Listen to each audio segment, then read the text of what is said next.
Hello and welcome to today's review of the Transformers Studio Series 86 Deluxe Class Arcee.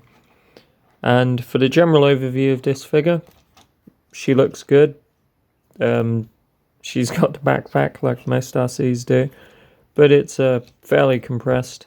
Unlike the Earthrise one, this isn't going to detach and form a little surfboard for her, but whatever, you know, I'm perfectly okay with having it on the back. You know, the silhouette is mostly correct as well, at least for these top sections poking out. The rest is a bit unsightly, but what can you do? It's the only way we've ever gotten an RC that'll actually fit the main line. So, whatever. I do prefer the Thrilling 30 figure though, even if it's not as G1 accurate. Just the general look and heft of that figure is nicer. And this was heavily retooled from that. It shares a lot of the same parts. Similar transformation scheme. But like a quarter of the accessories. Because that figure came with 2 swords, 2 different guns. Whereas this just gets 1 gun. So yeah, that's it really. General look.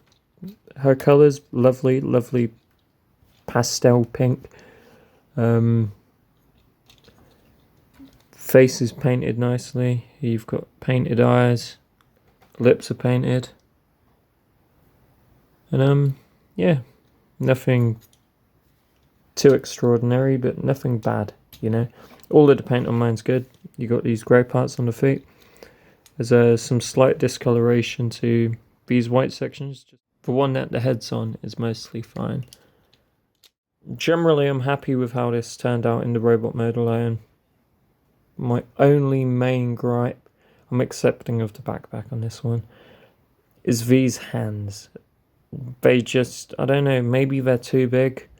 Maybe the 5mm port needing to be included it's like made the hand a bit stretched out. But other than that, I'm not going to complain about it. I think this is quite good. Quick little add-on to my overview. Her gun, as seen here, can clip onto either thigh into these 5mm holes. You just tab it on by the peg and it sits in there nice. People have argued this figure should have came with 2 blasters.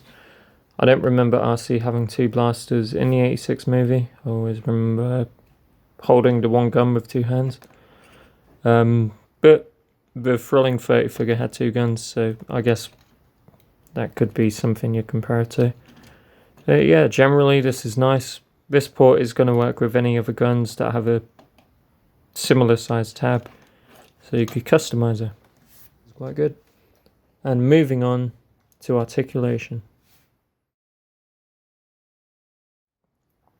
So for articulation, you have a upward movement at the shoulder. It's on a ball joint, only goes up this far, which kind of sucks, but this is just demonstrating the issue with ball joints. It's outdated.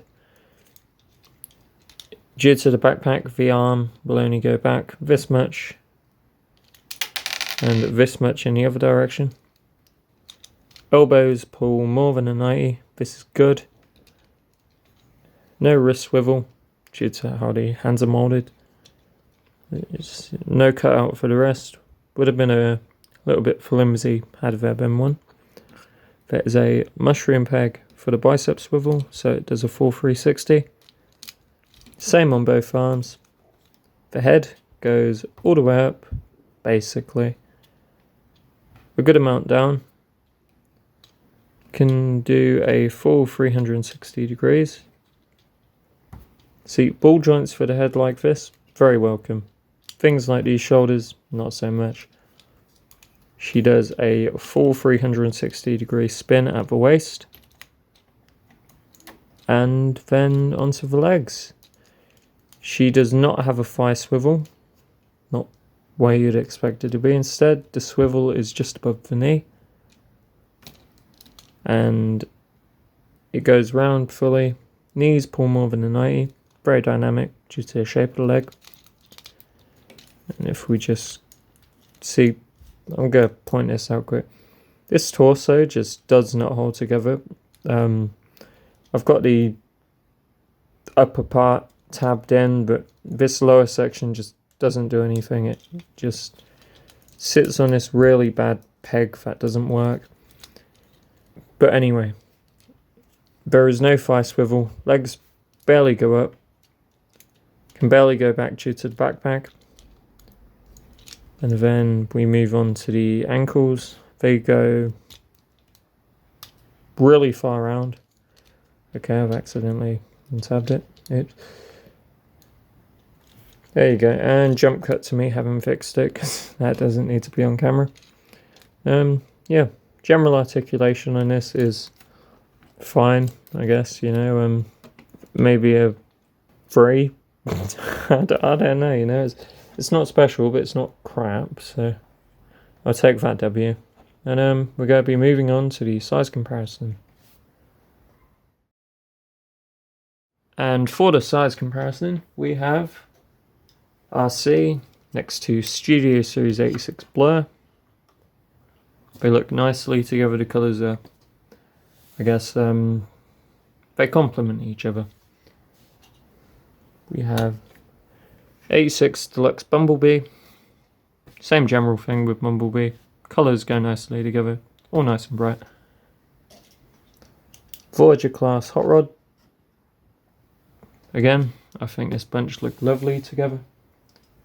And the Studio Series.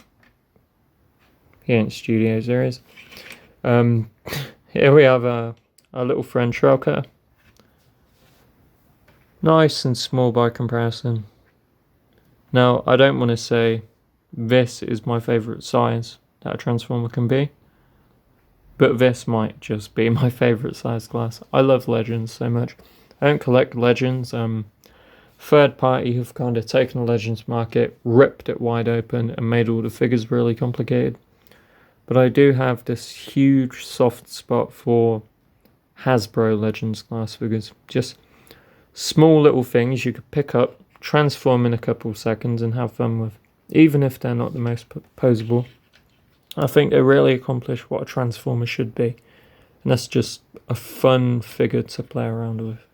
You know, that's what I look for most, and it definitely plays into how I view these sorts of things, you know. I'm going to look at this bundle of figures and go, Arcee, pretty good. Bumblebee, he's fine. Blur, solid all-rounder. But all of those have their issues. You know, Trail Cutter, on the other hand, he's just this perfect bundle of fun. But back to Arcee, and we're going to be moving on to the transformation.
And onto the vehicle mode. Now, if I had to complain about this at all, I've only got one complaint, and that is the fact that there are two gaps running alongside the top of the vehicle. Could this issue have been avoided? Probably. They just have to make these pieces wider, but then that affects the clearance of getting these sections folded out and just kind of squishing the whole vehicle mode together. You know, if these gaps being here means that the rest of the process ends up being easier, I'm all for it. This generally isn't a bad transformation. Yeah, it's a parts former, but the end result, I think it makes up for it. This looks exactly how it should. The gun storage, even if it's a bit temperamental at times, it does work. The gun holds mostly fine. Vehicle still rolls. And it's just very nice to look at, you know. It's beautifully painted in pink and white. These sections are all painted all along the top of the car. These air intakes, even if they're not detailed, you know, really could have done with some sculpted detailing showing these grills, but whatever. It's just an all-around pleasant vehicle mode that does exactly what it needs to do. It's as accurate as it should be. And yeah, I've not really got any complaints at all about this. And for another vehicle storage option, you know what, I thought I just discovered something interesting, but I've not. I'm just being stupid. So I'm gonna leave that in just because I found it funny. And we're just gonna move on to the size comparison. First of all, we have Studio Series 86 Hot Rod. They look nice together. The colours aren't clashing. You know, it's nice 80s pop, I guess. We'll move over to the Studio Series 86 Blur. They go quite well together. Arcee's fairly small by comparison, but she's about the same size as Hot Rod, and they were similar sizes in the movie, so I'm cool with that. 86 Bumblebee. Again, Bumblebee's got the height advantage, but in terms of length, considerably smaller. These are maybe 3/4 of the length, as you can see.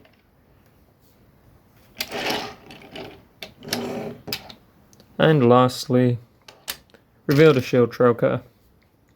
Yeah, that's it. Nothing fancy here. I don't think the black goes necessarily well with all these bright colours, but someone's got to be boring. Moving on to my final thoughts. On to my final thoughts for Studio Series 86 Arcee. She's good, you know. I quite enjoy this figure purely based on the fact it's a generally good 86 Arcee. You know, the G1 design has never had a good toy. It's, you can't really count the Thrilling 30 figure because it's not quite based on the G1 design. It's more like IDW-esque, you know. But this is good. I'll take it over any other Arcee mainline has ever received using this design because the Earthrise figure was horrible. I probably prefer it over the Masterpiece, even though I don't own that figure. By comparison, it just looks good, you know, and you're not spending tons of money to get something that's kind of average. You're actually spending a fairly small amount to get a figure that's solid, you know. It just feels better. Everything about this is pretty good anyway, you know. My gripe is with the hands and the torso not tabbing in like this. Like, no figure should be doing this. All they had to do was make this longer, or I don't know, maybe slightly wider so it kind of clicked inwards. But whatever. For aesthetics, Arcee's getting a 4.5 out of 5. She's basically perfect to what you'd expect an Arcee using the G1 design to be. Transformation on this figure is a 3.5 out of 5. It's good, you know, I don't hate any of it. None of it is difficult. The whole unravelling of this backpack, don't mind me, I've mistransformed it. These are meant to sit flush. There you go.